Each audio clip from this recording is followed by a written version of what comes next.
Hola, ¿cómo están? Hoy vamos a hacer algunos ejercicios de propiedades coligativas. Vamos a reforzar algunos conceptos y vamos a trabajar también con el factor de Van Hoff, que nosotros lo explicamos un poquito en la clase anterior, pero nos quedaron pendientes de hacer algunos ejercicios de evaluarlo un poquito en situaciones. Empecemos con este primero. Dice que por medio de la ley de Raoult, predice las presiones parciales del vapor sobre una solución que contiene 0,55 moles de acetona y nos dan su presión pura y 0,55 moles de cloroformo y también nos dan su presión pura, pues obviamente a cierta temperatura. Entonces, la ley de Raoult, entonces nosotros la sacamos. Recuerden que la ley de Raoult nosotros la podemos expresar de dos maneras, como la presión del solvente es igual a la fricción molar del solvente por la presión del solvente puro, o el delta de P de ese solvente es la fracción molar del soluto por la presión del solvente puro. Vamos a enfocarnos en esta ecuación. Como la idea es decir cuál va a ser la presión de cada uno de estos a la hora de estar mezclados en un cierto momento, cuando tienen una cierta fracción molar, pues empecemos entonces con la fracción molar. Entonces, la fracción molar, vamos a empezar primero con la acetona. La fracción molar de la acetona viene siendo las moles de acetona sobre las moles totales. Pero si ustedes se dan cuenta, las moles, la cantidad de moles de cada uno es la misma.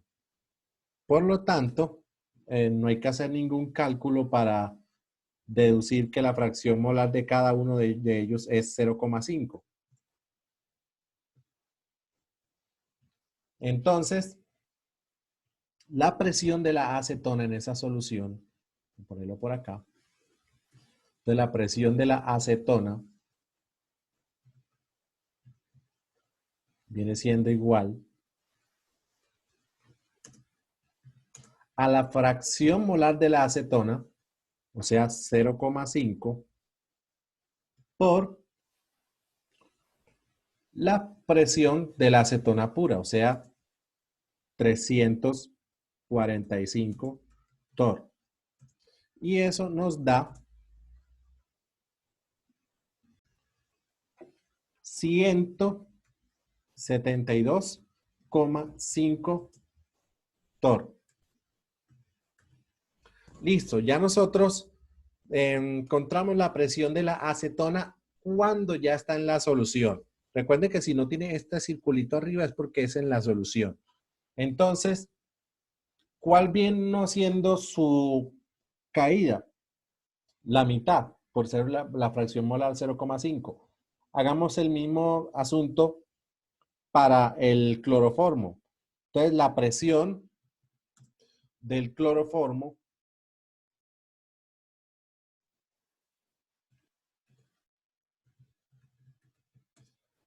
viene siendo igual a la misma fracción molar, porque recuerden que solamente hay dos compuestos. Si la fracción molar de uno es 0,5 es porque la del otro también. Entonces 0,5 por 295 torr. Y eso nos da 147,5 torr. Listo. Esta vienen siendo las presiones de cada uno de ellos en la solución. Muy sencillo, ¿cierto? Entonces, fíjense cómo la presencia de otra sustancia en esa solución le disminuye la presión del solvente. Ahora, si nosotros quisiéramos hallar una presión total de ese vapor, pues simplemente sumar esas presiones parciales. O sea, sería 172,5 más 147,5. Y eso nos da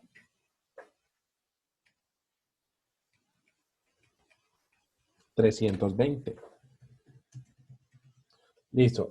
Esa vendría siendo la presión total de la mezcla y esta viene siendo la presión parcial de cada componente. Bueno, ahora vamos a analizar esto desde una forma más general para una mezcla que tiene un componente A y un componente B.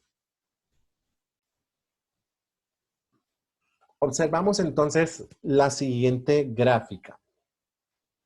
Si yo tengo un compuesto inicialmente, vamos a enfocarnos en esta línea verde que va subiendo. Este viene siendo uno de los componentes de la mezcla.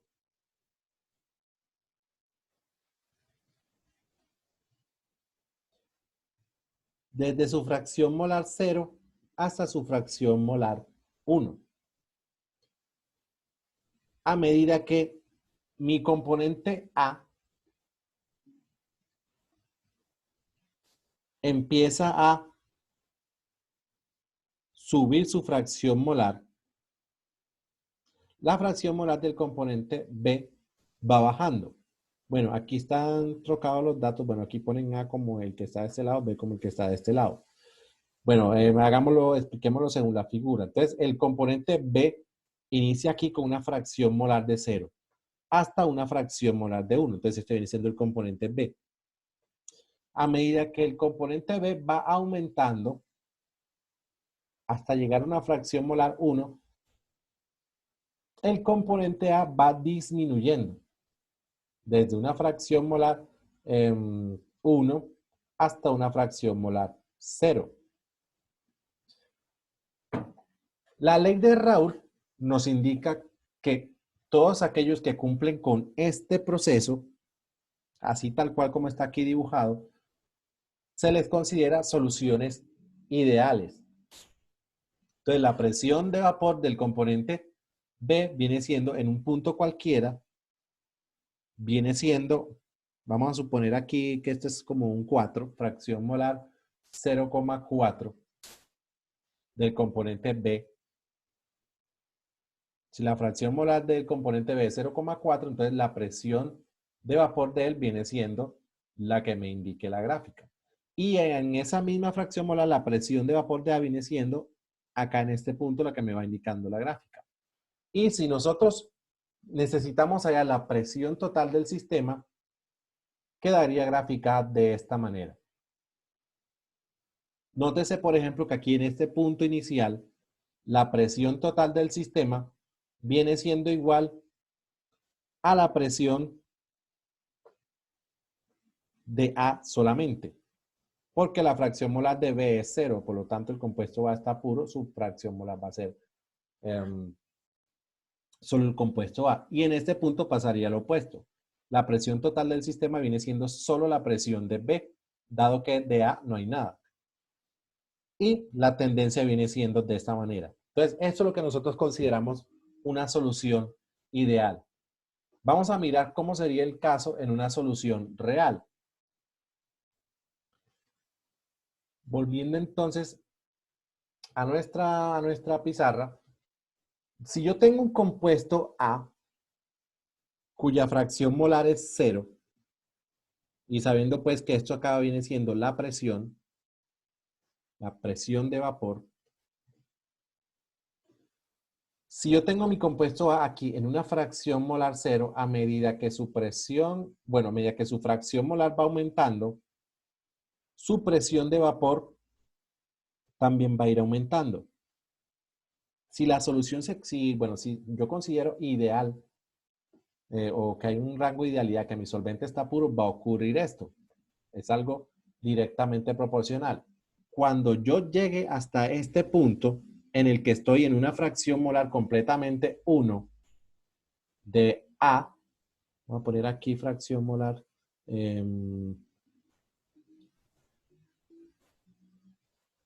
aquí 0 y acá 1. Listo. Si yo llego a una fracción molar 1 del componente A, su presión de vapor en este punto viene siendo la del componente puro, la del solvente puro. Vamos a revisar entonces lo que ocurriría para B. Entonces, si yo tengo un componente B, cuando la fracción molar de A es 0, la de B es 1. Entonces acá la fracción molar sería 1. Y acá la fracción molar sería 0. Listo. Entonces, si yo me encuentro en este sitio, no tengo nada de A, pero toda la cantidad es de B, por lo tanto, la fracción molar de B1 del compuesto B, su presión en este punto sería la presión de B puro. Ahora, si yo me enfoco en un punto cualquiera, vamos a suponer aquí, vamos a poner acá, sí, en este puntito, un punto aleatorio cualquiera. ¿Cuál sería la presión de vapor de A una fracción molar A? Pues la presión de vapor sería la que ubiquemos acá en esta gráfica. ¿Cuál sería en ese mismo instante la presión de vapor de B? La vamos a ubicar en esta gráfica. La presión total viene siendo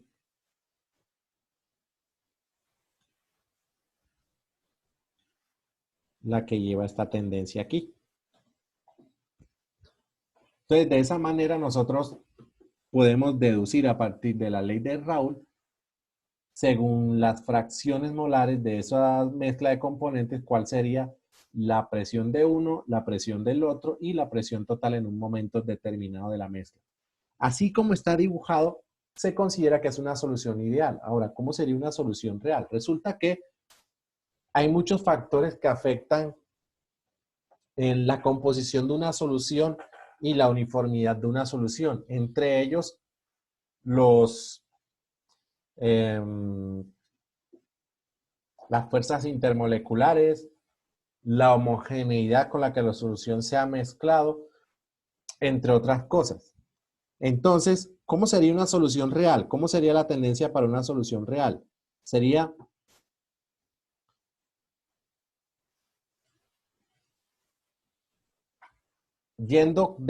saliendo y llegando al mismo sitio, pero no conserva esa linealidad. Esta línea que yo acabo de dibujar puede ir o por arriba o por abajo. Lo mismo sería para el componente B.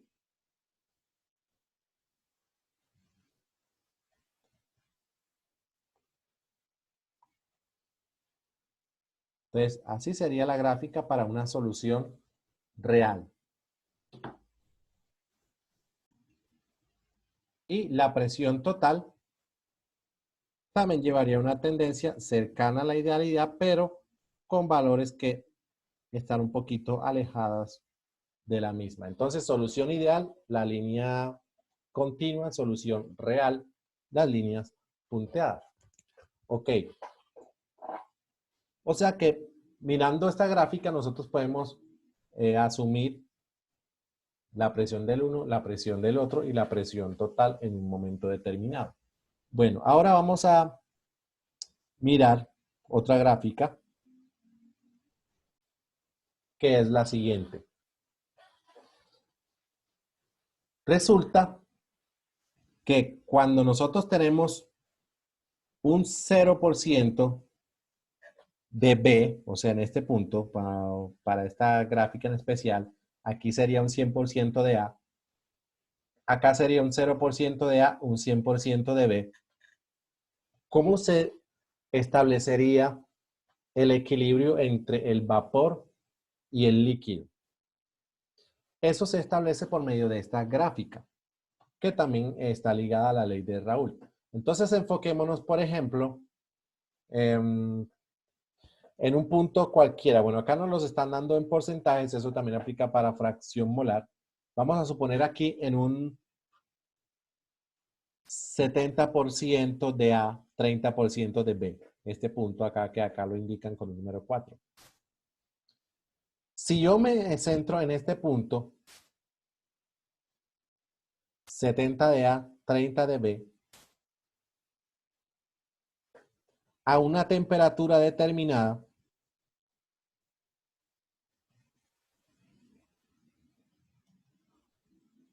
voy a tener exactamente esta concentración de A y B, 70-30, como líquidos. En ese mismo instante, ¿yo cómo puedo saber cuál va a ser la concentración del vapor? Entonces, la concentración del vapor la puedo determinar traslapando esa gráfica a la misma temperatura. Entonces, la concentración del vapor va a estar ubicada en este punto. Ahora, si nosotros